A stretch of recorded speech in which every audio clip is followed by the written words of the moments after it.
আসসালামু আলাইকুম। আমি এখন দাঁড়িয়ে আছি এমন এক জায়গায় যা শুধু একটি ইমারত নয়, এটি এক প্রশান্তির ঠিকানা, মসজিদ, যেখানে মানুষ আসে নিজের গুনাহ মাফ করাতে, চোখের পানি ফেলতে আর ফিরে যেতে হালকা মন নিয়ে।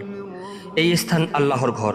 এখানে নেই কোনো হিংসা, নেই অহংকার, নেই উচ্চস্বরে কথা। এখানে শুধু আছে বিনয়, শান্তি আর হৃদয়ের আর্তনাদ। কিন্তু বন্ধু, শুধু মসজিদের সৌন্দর্য করলেই কি হবে? চুনকাম, ঝকঝকে দেয়াল আর কারুকাজই কি যথেষ্ট? না, এই মসজিদ তো বানানো হয়েছে আমাদের জন্য, আমাদের আত্মা, চরিত্র এবং জীবনের পরিবর্তনের জন্য। যদি মসজিদ ঝকঝকে হয় আর আমাদের মন ভরা থাকে হিংসা, গীবত, অহংকার আর কপটতায় ভরা, তবে কি সত্যিকার অর্থে এই মসজিদের হক আদায় করা হবে?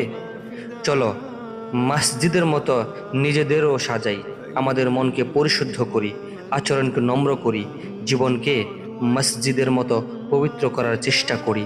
প্রতিদিন অন্তত কিছু সময় দেই এই শান্তির ঘরে, আর চেষ্টা করি মসজিদের আলোতে আলোকিত হয়ে জীবন সাজাতে।